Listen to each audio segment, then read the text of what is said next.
Next topic is difference between adsorption and absorption. कहता है adsorption and absorption के बीच में क्या डिफरेंस होता है।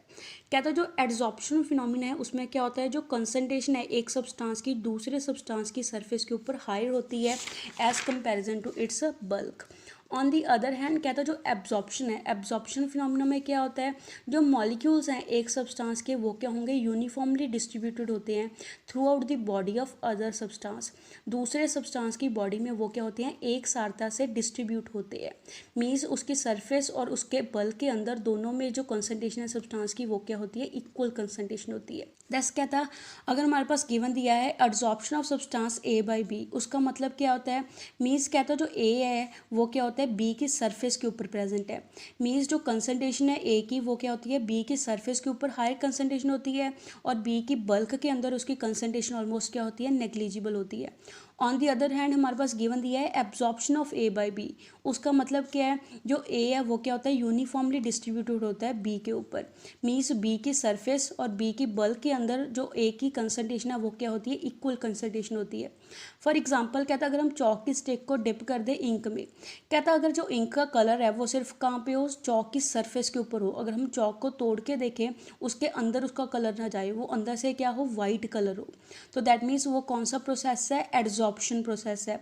ऑन दी अदर हैंड कहता अगर इंक का कलर है वो चौक के अंदर भी चला जाए, अगर कहता हम चौक को तोड़ के देखें तो इंक कहता है चौक के अंदर भी हो, तो वो प्रोसेस को हम क्या बोलेंगे, एब्जॉर्प्शन प्रोसेस बोलते हैं। कहते जो डिफरेंस होता है एड्जॉर्प्शन एंड एब्जॉर्प्शन के बीच में, उसको हम एग्जांपल के साथ एक्सप्लेन करेंगे। उसको एग्जांपल कौन सी लेंगे, वाटर वेपर्स की एग्जांपल लेके एक्सप्लेन करते हैं। कहते जब सिलिका जेल को हम रखते हैं एनवायरनमेंट में, वाटर के एनवायरनमेंट में सिलिका जेल को रखते हैं तो वो क्या करती है, वाटर वेपर्स को एड्जॉर्ब कर लेती है। जैसे हमें यहाँ पे गिवन दिया है, यहाँ पे सिलिका जेल का पीस लिया है, उसको किस पे रखा है, वाटर वेपर के एनवायरनमेंट में रखा है। कहता है जो वाटर वेपर्स होते हैं वो क्या होते हैं, सिलिका जेल की सरफेस के ऊपर जाके क्या हो जाते हैं, जमा हो जाते हैं। उस प्रोसेस को हम क्या बोलते हैं, एड्जॉर्प्शन प्रोसेस बोलते हैं।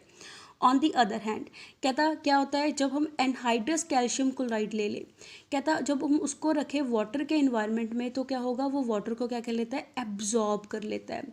मीन्स कहता जो वाटर के वेपर है वो क्या होते हैं, यूनिफॉर्मली डिस्ट्रीब्यूटेड होते हैं through out the body of calcium chloride.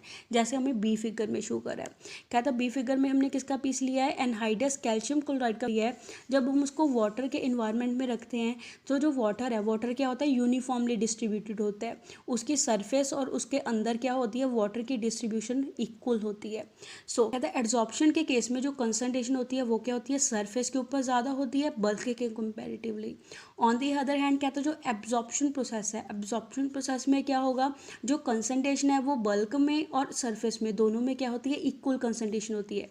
दस कहता है जो सिलिका जेल है वो क्या करती है, एड्जॉर्ब करती है वाटर वेपर्स को, जबकि एनहाइड्रस कैल्शियम क्लोराइड है वो क्या करता है, एब्जॉर्ब करता है वाटर वेपर्स को।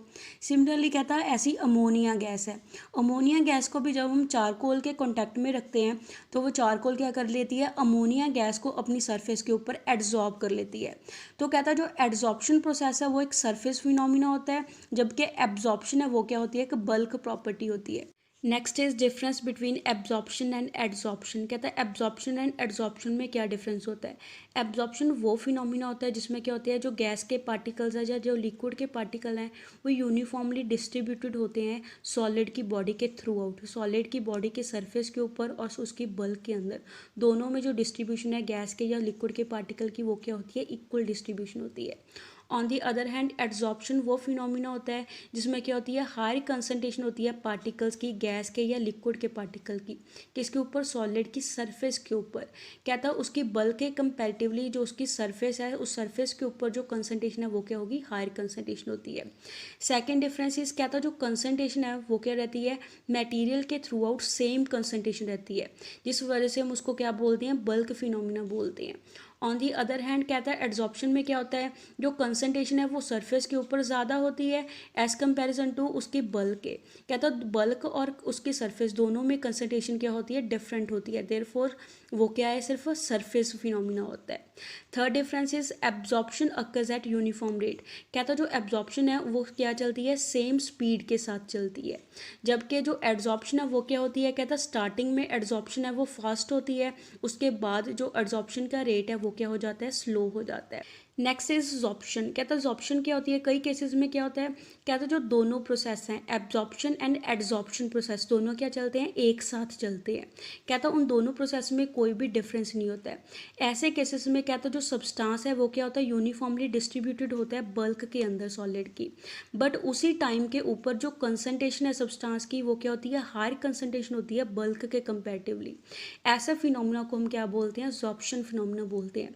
यहाँ पे जो एब्जॉर्प्शन है एंड जो एडजॉर्प्शन है दोनों क्या चलते हैं, एक साथ चलते हैं। So that's all for today. Stay home, stay safe, thank you.